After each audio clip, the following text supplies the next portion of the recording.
Você pega, por exemplo, Sansão, que era um homem nazireu consagrado, que não deveria tocar num animal morto, que não deveria se prostituir, que não deveria cortar o seu cabelo. Ele não deveria ter problema de cumprir essas coisas, porque isso era uma ordenança, pelo menos na época, era um voto de nazireado. Se foi feito o voto é para Deus, era o momento, a cultura era assim, não deveria ser um problema para ele.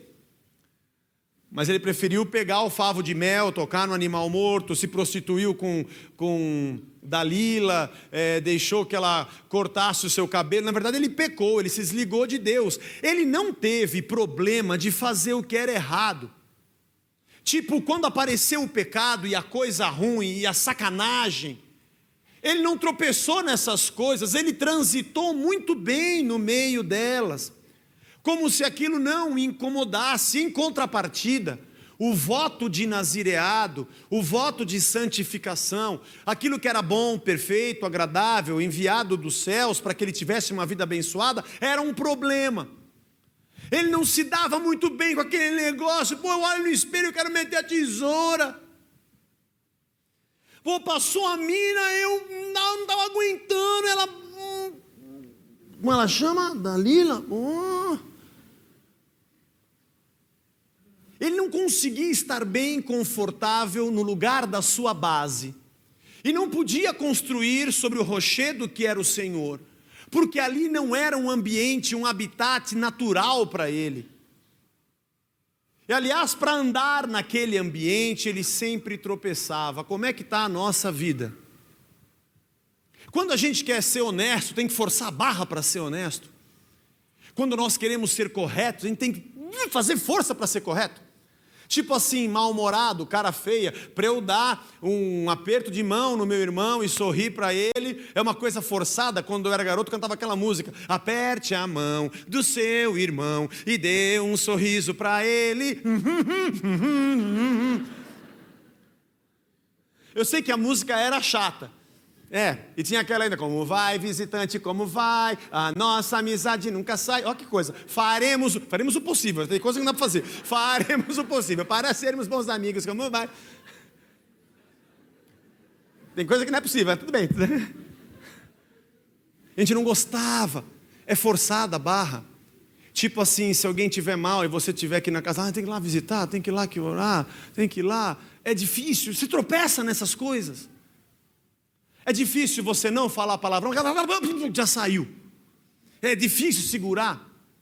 E o teu ímpeto, a tua, como é que se fala, o temperamento, a coisa explode. O colérico, o fleumático, o sanguíneo e o outro, melancólico, sentimental, eu sou. Nós temos os 4 tipos. A gente sempre tem os 4, um se aparece mais, né?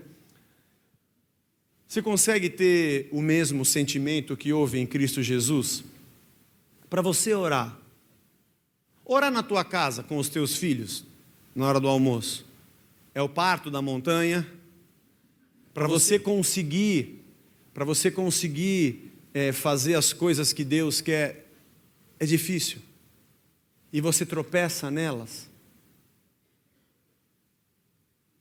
Você já parou para pensar o quanto tempo você já anda com Deus e tem uma vida de caminhada?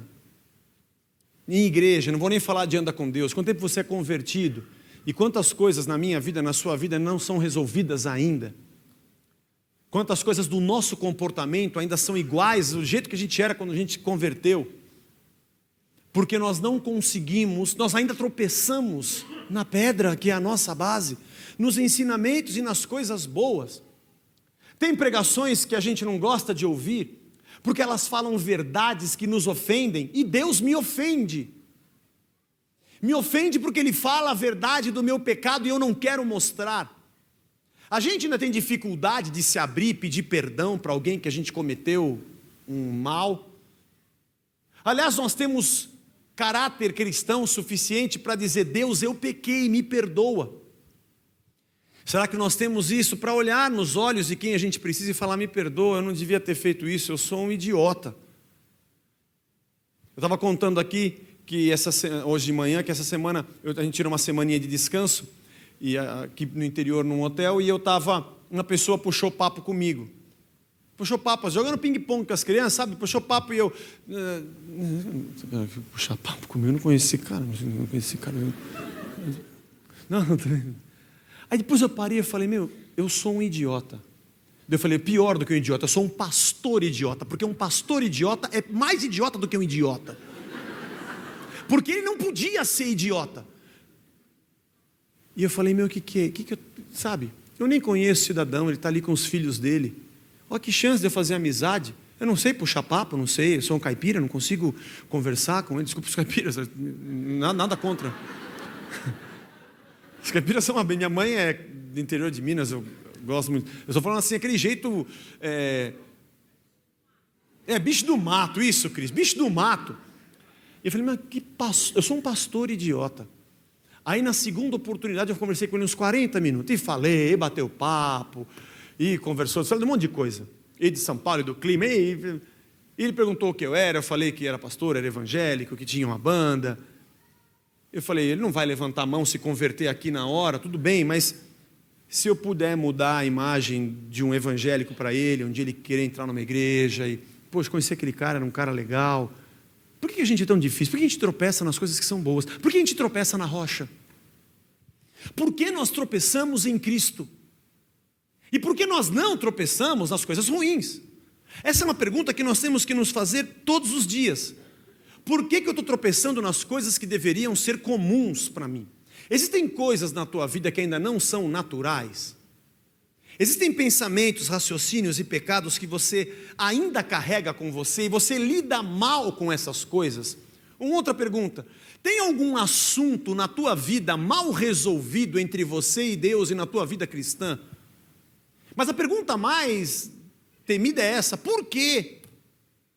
Deus, por que eu ainda tenho problema com isso? Se isso é bom, se isso vem de Deus, por que a minha carne ainda se acomoda com o pecado e com as coisas erradas?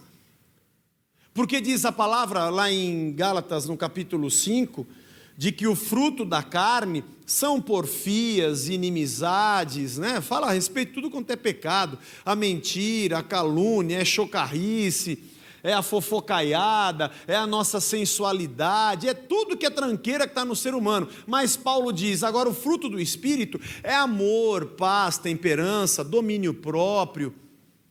São coisas que contra elas não há lei.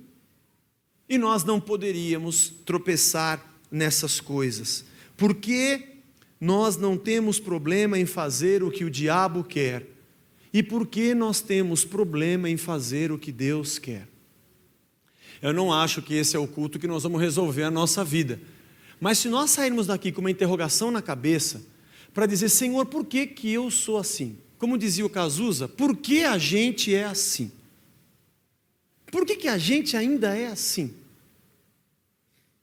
Por que dentro do nosso casamento a gente arrasta problemas por tanto tempo e a gente não consegue resolver?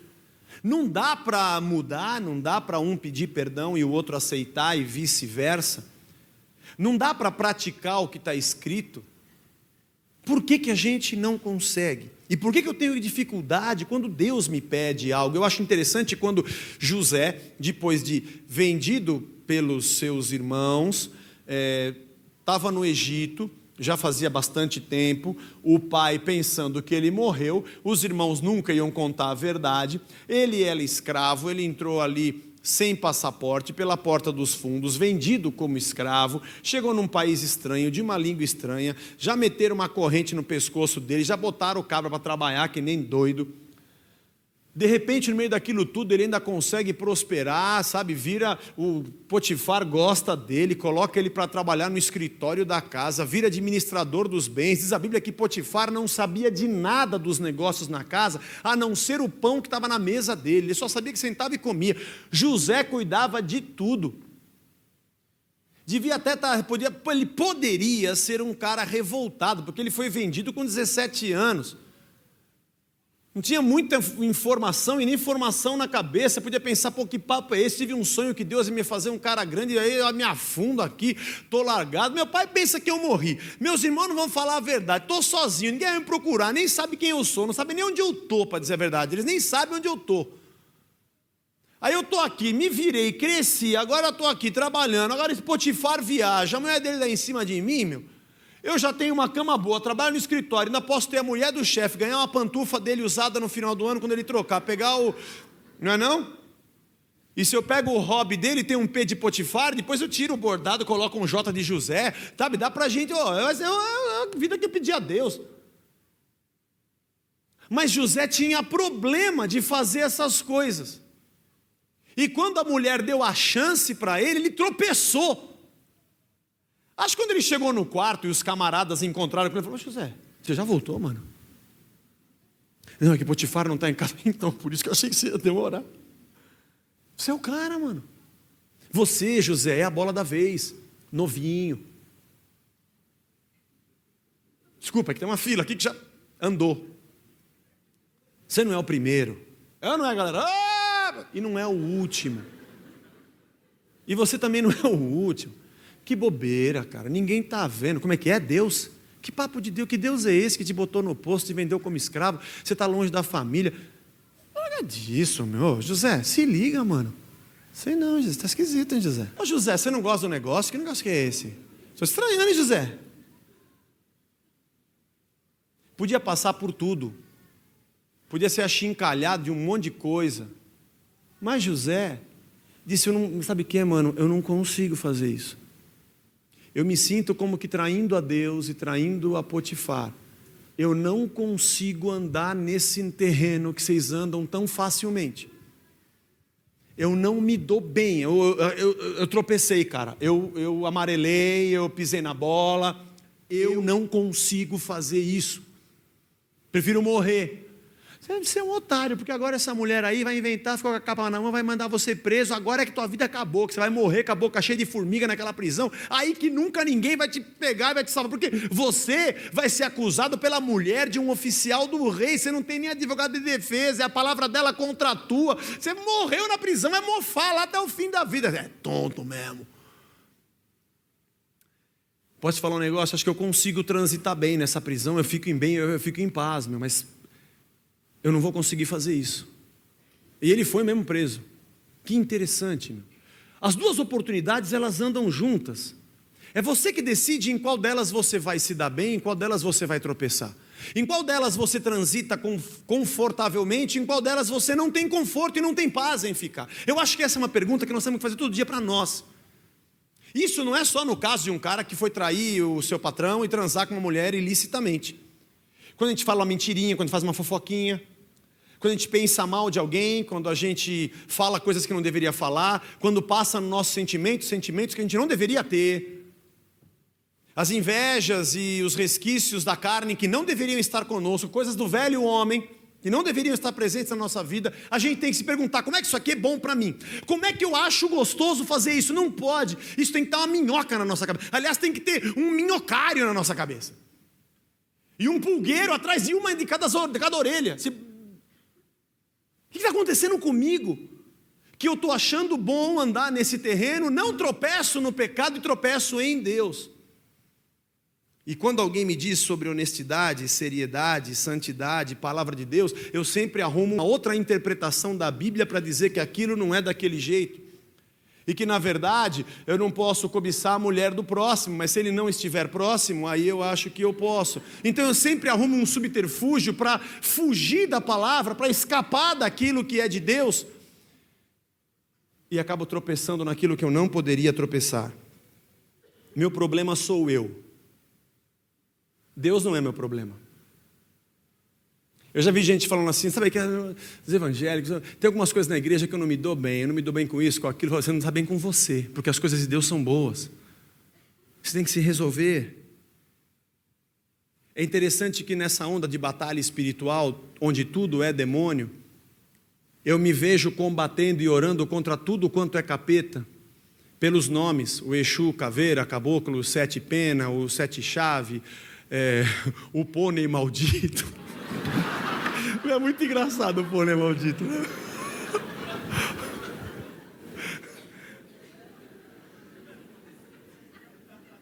Eu repreendendo o pônei maldito, quebrando maldição, nós vamos quebrar a maldição. E eu luto, assim, lutar contra demônio se dou super bem, meu. Eu abro a lista com os nomes todos e vou. Exu, Caveira, Nosferatu, Ultra Seven, o Mickey, todo, e saio. É o Dan Moroboshi que tira a caneta e vira o Ultraman, esse demônio. O Hulk. Eu ouvi uma vez que o Hulk era um demônio, que existia mesmo, o cara ficava endemoniado, depois ficava verde. Mas o verde ainda é legal, mas o negócio do demônio é que eu não gostei.